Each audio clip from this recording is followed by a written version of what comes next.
Hi friends, welcome to Bharani fashion designer. இந்த வீடியோவில் நம்ம என்ன ஸ்டிச் பார்க்க போகிறோம் அப்படின்னா செயின் ஸ்டோன் ஸ்டிச் தான். இதுதான் செயின் ஸ்டோன், ஓகேங்களா. இதை வந்து செயின் ஸ்டோன் கூட சொல்லுவாங்க, அப்படி இல்லைன்னா ஸ்டோன் செயின் எதுனாலும் சொல்லிக்கலாம், ஓகேங்களா.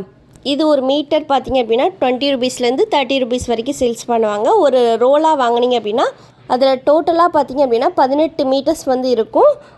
அமௌண்ட்டுன்னு பார்த்திங்க அப்படின்னா 350லேருந்து 450 வரைக்கும் சேல்ஸ் பண்ணுவாங்க. ஒவ்வொரு ஷாப்பை பொறுத்த வரைக்கும் அந்த அமௌண்ட் வந்து சேஞ்ச் ஆகும், ஓகேங்களா. ஓகே, இப்போ இதை எப்படி ஸ்டிச் பண்ணணும் அப்படிங்கிறத பார்க்கலாம்.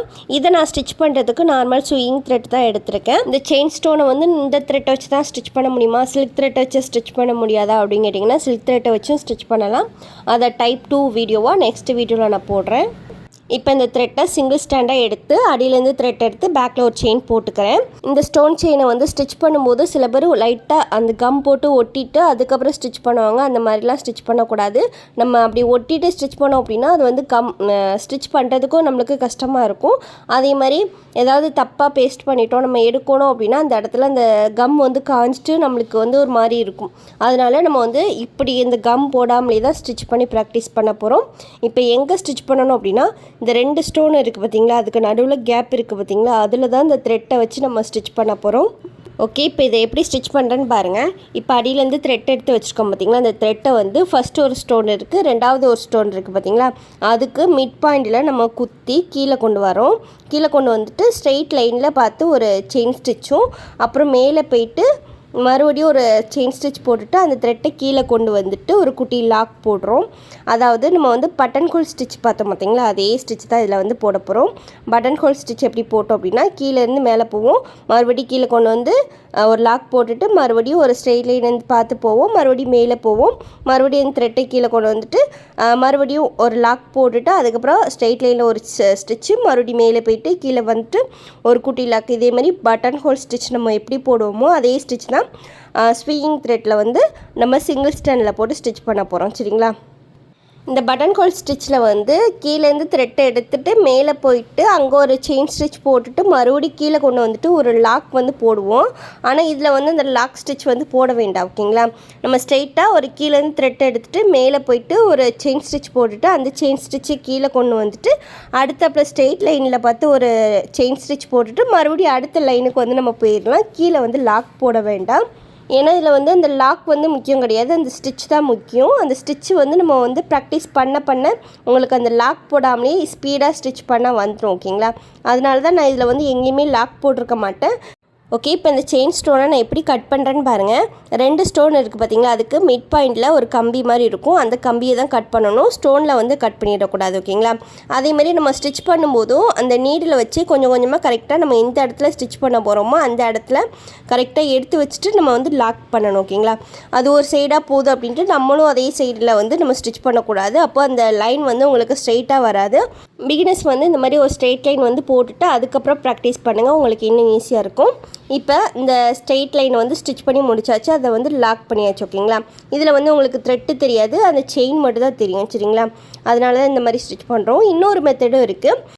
அதில் வந்து பா எப்படி போடுவோமோ அதேமாதிரி ஸ்ட்ரெயிட்டாக ஒரு பா இருக்கும், ஒரு தலையில் ஒரு பா இருக்கும், அதேமாதிரி ஸ்ட்ரெயிட்டாக ஒரு பா, தலையில் ஒரு பா, இந்த மாதிரி நம்ம வந்து சிக்ஸாக்காக ஸ்டிச் பண்ணிட்டு வரும், ஓகேங்களா.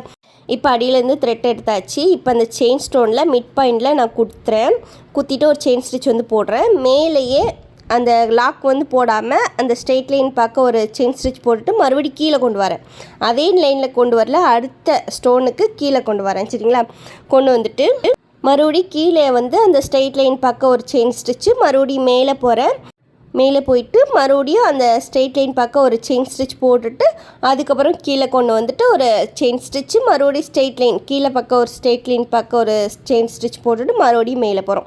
இந்த மாதிரி பா மாதிரி மேலேயும் கீழேயும் போயிட்டு சிக்ஸாக்காக நம்ம வந்து ஸ்டிச் பண்ணணும், சரிங்களா. இதே மெத்தடில் தான் நம்ம நெக்ஸ்ட் வீடியோவில் சில்க் த்ரெட்டை வச்சு ஸ்டிச் பண்ணுவோம், சரிங்களா. ஆனால் இதில் வந்து உங்களுக்கு த்ரெட்டு வந்து தெரியல பார்த்திங்களா, அதில் வந்து த்ரெட்டு தெரியும், அதனால தான் அதை வந்து சில்க் த்ரெட்டில் வந்து ஸ்டிச் பண்ண போகிறோம்.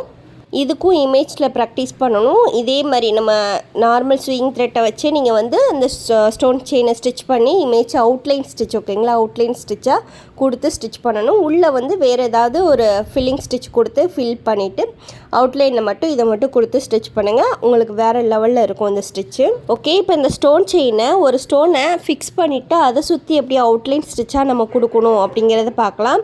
இப்போ இந்த கோவி டிசைனில் இருக்குது பார்த்திங்களா ஸ்டோனு, அதில் வந்து ஷார்ட் பேஜஸ் வந்து நம்மளுக்கு கரெக்டாக வரணும். அப்போ தான் இந்த டிசைன் வந்து பார்க்குறதுக்கு நல்லாயிருக்கும். அதேமாதிரி இந்த சர்க்கிளையுமே அந்த அவுட்லைன் ஸ்டிச்சாக கொடுக்கும்போது அந்த நீட்டாக ஃபினிஷிங் பண்ணால் தான் அந்த ஃபினிஷிங் வந்து நல்லாயிருக்கும். அதுவுமே எப்படி ஸ்டிச் பண்ணணும் அப்படிங்கிறத இந்த 2 மெத்தடில் உங்களுக்கு சொல்லித்தரேன். எப்போதுமே இந்த மாதிரி ஒரு டிசைனில் வந்து ஸ்டிச் பண்ண போகிறீங்க அப்படின்னா அந்த செயின் ஸ்டோன் வந்து இவ்வளோ தான் தேவைப்படும் அப்படின்ட்டு நம்ம வந்து ஃபஸ்ட்டே கட் பண்ணிடக்கூடாது. நம்ம ஸ்டிச் பண்ணி முடிச்சதுக்கப்புறம் தான் கட் பண்ணணும். ஏன்னா முன்ன பின்ன வந்துருச்சு அப்படின்னா அந்த செயின் ஸ்டோன் வந்து வேஸ்ட் தான் ஆகும். அதுக்காக தான் சொல்கிறேன், நம்ம வந்து ஃபுல்லாக ஸ்டிச் பண்ணிவிட்டு எவ்வளோ தூரம் வேணும் அப்படிங்கிறத பார்த்துட்டு நம்ம வந்து கட் பண்ணணும். சரிங்களா? இப்போ வந்து நம்ம இந்த மாதிரி ஒரு டிசைனில் கொடுக்குறோம் அப்படின்னா செகண்ட் மெத்தட் இருக்குது பார்த்திங்களா, அந்த மெத்தடில் நம்ம வந்து ஸ்டிச் பண்ண மாட்டோம். ஃபஸ்ட்டு மெத்தட் தான் முக்கால்வாசி இடத்துல நம்ம வந்து ஸ்டிச் பண்ணுவோம். சரிங்களா? அதுதான் உங்களுக்கு ஸ்டிச் பண்ணதுக்கும் ஈஸியாக இருக்கும். ஏன்னா வெளி சைடு பார்த்திங்கன்னா ஒன்றும் இல்லை பார்த்திங்களா, உள் சைடு வந்து அந்த ஸ்டோன் இருக்குது, அந்த இடத்துல நம்மளுக்கு ஸ்டிச் பண்ணதுக்கு கஷ்டமாக இருக்கும். வெளி சைடு அப்படிங்கிறனால ஈஸியாக ஸ்டிச் பண்ணிடலாம். ஓகேங்களா? அதனால தான் இந்த டைப் 1 மெத்தட் இருக்குது பார்த்திங்களா, அதை வந்து அந்த தான் நம்ம வந்து மேக்ஸிமம் இடத்துல வந்து ஸ்டிச் பண்ணுவோம். சரிங்களா? அதே மாதிரி இந்த ஸ்டோனில் ஸ்டிச் பண்ணும்போது இந்த ஸ்ட்ரெயிட் லைனில் ஸ்டிச் பண்ணுறீங்க அப்படின்னா கண்டிப்பாக ஒவ்வொரு ஸ்டோனுக்கும் நடுவில் ஒரு ஸ்டிச் வந்து போட்டுருங்க. இந்த மாதிரி கர்வாக ஸ்டிச் பண்ண போகிறீங்க அப்படின்னா 2 ஸ்டோனுக்கு ஒன்ஸ் வந்து நீங்கள் ஸ்டிச் பண்ணிக்கலாம். அது ஏன் அப்படிங்கிறத நான் லாஸ்ட்டு சொல்கிறேன். இன்னொரு விஷயம் என்ன அப்படின்னா, நீங்கள் ப்ளவுஸில் ஒர்க் பண்ணும்போது இந்த மாதிரி 2 இதுக்கும் ஒன்ஸ் வந்து நீங்கள் ஸ்டிச் பண்ணிங்க அப்படின்னா ஃப்ரேமில் இருக்கும்போது நல்லாயிருக்கும். ஃப்ரேமை விட்டு கிளாத்தை கலட்டும் போது அப்படியே கிளாத்து சுருங்கிட்டு வரும். அதனால நீங்கள் கண்டிப்பாக ஒவ்வொரு ஸ்டோனுக்கும் சென்டரில் வந்து நீங்கள் ஸ்டிச் பண்ணிகிட்டே வரணும். சரிங்களா? ஆனால் இந்த கர்வாக ஸ்டிச் பண்ணுறீங்க அப்படின்னா மட்டும் 2 ஸ்டோன்ஸ்க்கு ஒன்ஸ் வந்து நீங்கள் ஸ்டிச் பண்ணிக்கலாம். ஓகேங்களா? ஏன் அப்படிங்கிறத நான் வந்து சொல்கிறேன். இப்போ நம்ம வந்து ஃபஸ்ட்டே சொன்ன மாதிரி நம்மளுக்கு எவ்வளவுக்கு தேவையோ அந்தளவுக்கு கட் பண்ணாமல் லாஸ்ட்டு ஃபினிஷ் பண்ணி முடிக்கிறப்ப தான் நம்ம வந்து கட் பண்ணணும். ஓகேங்களா? இப்போ பார்த்தீங்க அப்படின்னா நம்ம 2 ஸ்டோன் இருக்குது லாஸ்ட்டாக. இந்த 2 ஸ்டோன் விட்டு கட் பண்ணணுமா இல்லை லாஸ்ட்டாக ஒரு ஸ்டோன் விட்டு கட் பண்ணணுமா அப்படின்னு பார்த்தீங்கன்னா லாஸ்ட்டாக 2 ஸ்டோன் விட்டு வந்து கட் பண்ணணும்.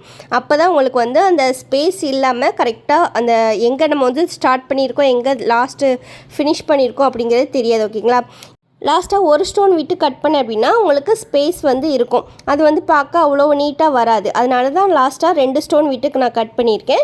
இப்போ இந்த 2 ஸ்டோன் விட்டு கட் பண்ண அப்படின்னா எனக்கு எக்ஸ்ட்ரா இருக்கிற மாதிரி இருக்குது. அப்போ நான் அதை எப்படி அட்ஜஸ்ட் பண்ணி ஸ்டிச் பண்ணுறேன் அப்படிங்கிறத பாருங்கள். நான் ஃபஸ்ட்டே சொன்ன மாதிரி இந்த மாதிரி கர்வாக ஸ்டிச் பண்ணுறீங்க அப்படின்னா 2 ஸ்டோனுக்கு ஒன்ஸ் வந்து நீங்கள் அந்த செயின் ஸ்டிச் வந்து போட்டுக்கலாம் அப்படின்னு சொல்லியிருந்தேன் பார்த்தீங்களா, அதே மாதிரி தான் இதில் வந்து 2 ஸ்டோன்ஸ்க்கு ஒன்ஸ் வந்து அந்த செயின் ஸ்டிச் வந்து போட போகிறேன். அதனால் கொஞ்சம் தூரம் பிரித்துக்கோங்க. ஓகேங்களா? உங்களுக்கு எந்த அளவுக்கு தேவைப்படுதோ அந்த அளவுக்கு பிரித்துட்டு அதுக்கப்புறம் வந்து ஒரு 2 ஸ்டோன்ஸ்க்கு ஒன்ஸ் வந்து அந்த செயின் ஸ்டிச் வந்து போட்டுகிட்டே வந்தீங்கன்னா உங்களுக்கு கரெக்டாக அந்த ஃபினிஷிங் வந்து கரெக்டாக வரும். சரிங்களா? இப்போ பாருங்கள், நான் 2 ஸ்டோன்ஸ்க்கு ஒன்ஸ் தான் அந்த செயின் ஸ்டிச் வந்து போடுறேன். லாஸ்ட்டு ஃபினிஷ் பண்ணுறப்போ தான் லாஸ்ட்டு ஒரு 2 ஸ்டோன்ஸ் இருக்கும் பார்த்தீங்களா, அந்த 2 ஸ்டோன்ஸுக்கு சென்டரில் ஒரு ஸ்டோன்ஸ் வந்து ஸ்டிச் பண்ணிடணும். ஓகேங்களா? இப்போ நான் ஸ்டிச் பண்ணிட்டேன் அப்படின்னா உங்களுக்கு எங்கே ஸ்டார்ட் பண்ணியிருக்கேன் எங்கே எண்ட் இருக்குது அப்படிங்கிறது உங்களுக்கு எதுவுமே தெரியாது. அந்தளவுக்கு பர்ஃபெக்டாக வந்துருக்கும். சரிங்களா? இந்த மாதிரி தான் நீட்டாக அந்த இதை வந்து ஸ்டிச் பண்ணணும். அந்த இதில் வந்து கேப்பும் இருக்கக்கூடாது. அதேமாரி அந்த இது வந்து உங்களுக்கு எந்த சர்க்கிளில் இருக்கோ அதேமாரி சர்க்கிளில் இருக்கணும். ஒரு சைடு வந்து நகுன் டாப்பில் இருக்கக்கூடாது. சரிங்களா? அந்தளவுக்கு நீட்டாக ஸ்டிச் பண்ணணும். ஓகே, நெக்ஸ்ட்டு வந்து இந்த கோவி டிசைனில் எப்படி ஸ்டிச் பண்ணணும் அப்படிங்கிறத பார்க்கலாம். இந்த கோவி டிசைன் அப்படின்னாலே இந்த ஷார்ப்னஸ் வந்து உங்களுக்கு ஷார்ப்பாக வரணும். அதுதான் இந்த ஃபினிஷிங் வந்து நல்லா இருக்கும். சரிங்களா? இப்போ வந்து இந்த கோவி டிசைனில் வந்து சென்டரில் ஒரு பாயிண்ட் போட்டிருக்கேன், அதுக்கப்புறம் எக்ஸ் சிம்பிள் மாதிரி போட்டிருக்கேன் பார்த்தீங்களா. இதில் வந்து இந்த சைடு வந்து நீங்கள் இப்போ ஸ்டார்ட் பண்ணுறீங்க அப்படின்னா லாஸ்ட்டு ஃபினிஷ் பண்ணும்போது எப்படி முடிக்கணும் அப்படிங்கிறத பாருங்கள். இப்போ இப்படி கொண்டு போயிட்டு லாஸ்ட்டாக இதுக்கு இந்த இதோட முடியுது உங்களுக்கு. ஆனால் அதுக்கு அடுத்தாப்பில் ஒரு ஸ்டோன் இருக்குது பார்த்தீங்களா, அதோட தான் நீங்கள் கட் பண்ணணும். நான் ஃபஸ்ட்டு சொன்ன பார்த்தீங்களா, அதுக்கு முந்தின ஸ்டோனோட நீங்கள் கட் பண்ணிடக்கூடாது. ஓகேங்களா? சப்போஸ் இந்த ஸ்டோன் செயினை வந்து நீங்கள் இங்கேருந்து அந்த எக்ஸுக்கு மேலே அந்த சென்டர் பாயிண்ட்டுக்கு மேலேருந்து ஸ்டார்ட் பண்ணுறீங்க அப்படின்னா இதோடு நீங்கள் ஃபினிஷ் பண்ணிடணும். ஓகேங்களா? இதுக்கு அங்கிட்டு போகிற மாதிரி செயின் ஸ்டோனை வந்து கட் பண்ணிடக்கூடாது. அப்போது உங்களுக்கு ஷார்ப்னஸ் வந்து நீட்டாக வராது. சரிங்களா? இப்போ நான் உங்களுக்கு ஸ்டிச் பண்ணி காட்டுறேன். இப்போ நான் அந்த சென்டர் லைனுக்கு அந்த எக்ஸ்ட்ரா வர மாதிரியே நான் ஒரு பாயிண்ட், ஓகேங்களா, சென்டர் லைனுக்கு எக்ஸ்ட்ரா வர மாதிரி ஒரு பாயிண்ட் வச்சுருக்கேன். இந்த செகண்ட் லைன் வந்து இந்த இடத்துல இப்படி சுற்றி வந்து இன்னொரு செயின் ஸ்டிச் வரும் பார்த்தீங்களா, அதுக்கு மிட் பாயிண்டில் வர மாதிரி கரெக்டாக இருக்கணும். சரிங்களா? அந்த 2வது செயின் ஸ்டோன் இருக்குது பார்த்தீங்களா, அந்த இடத்துல தான் அந்த செயின் ஸ்டோன் சுற்றி போயிட்டு வந்து அந்த இடத்துல முடியணும். ஓகேங்களா? அதை வந்து நீங்கள் கனெக்ட் பண்ணிக்கணும். இப்போ நான் ஸ்டார்ட் பண்ணுறேன் பாருங்கள். இப்போ அந்த சென்டர் கோடு இருக்குது பார்த்திங்களா, அதுக்கு ஒரு பாயிண்ட் வந்து வெளியில் இருக்கிற மாதிரி ஸ்டார்ட் பண்ணியிருக்கேன். ஸ்டார்ட் பண்ணிவிட்டு நம்ம ஃபஸ்ட்டு அந்த டைப் 1 பார்த்தோம் பார்த்திங்களா, அதே மெத்தடு தான் நம்ம வந்து இதில் ஃபுல்லாக ஸ்டிச் பண்ண போகிறோம். உள்ளே வந்து ஸ்டோன் இருக்கிறது அப்படிங்கிறனால சரிங்களா. நம்ம இந்த பட்டன் ஹோல் ஸ்டிச்சே தான் போட போகிறோம். 2 ஸ்டோன்ஸ்க்கு ஒன்ஸ் நம்ம வந்து இதில் ஸ்டிச் பண்ணிக்கலாம். ஏன்னா நம்ம வந்து இந்த கேர்வாக ஸ்டிச் பண்ணணும் பார்த்திங்களா, அதனால் 2 ஸ்டோன்ஸ்க்கு ஒன்ஸ் வந்து ஸ்டிச் பண்ணிக்கலாம். அதேமாதிரி ஏன் 2 ஸ்டோன்ஸ்க்கு ஒன்ஸ் வந்து ஸ்டிச் பண்ணுறோம் அப்படின்னா, உங்களுக்கு அந்த கேர்வ் லைன் வரணும் அப்படிங்கிறதுக்காக தான் நம்ம வந்து ஸ்டிச் பண்ணுறோம். அதே மாதிரி இந்த இடத்துல நீங்கள் ஒன்று ஒன்றா ஸ்டிச் பண்ணிங்க அப்படின்னா அந்த செயின் ஸ்டோன் வந்து உங்களுக்கு பெரண்டாப்பில் வரும். அந்த மாதிரி பெரண்டாப்பில் வரக்கூடாது அப்படின்னா நீங்கள் 2 ஸ்டோன்ஸ்க்கு ஒன்ஸ் வந்து ஸ்டிச் பண்ணிக்கலாம். ஓகேங்களா. இப்போ இந்த ஸ்டோன்ஸ் செயினை ஸ்டிச் பண்ணி முடிக்க போகிறோம். லாஸ்ட்டு முடிக்கிறப்ப நான் எங்கே கட் பண்ணுறேன்னு பாருங்கள். இந்த இடத்துல நம்ம வந்து கட் பண்ணக்கூடாது சரிங்களா.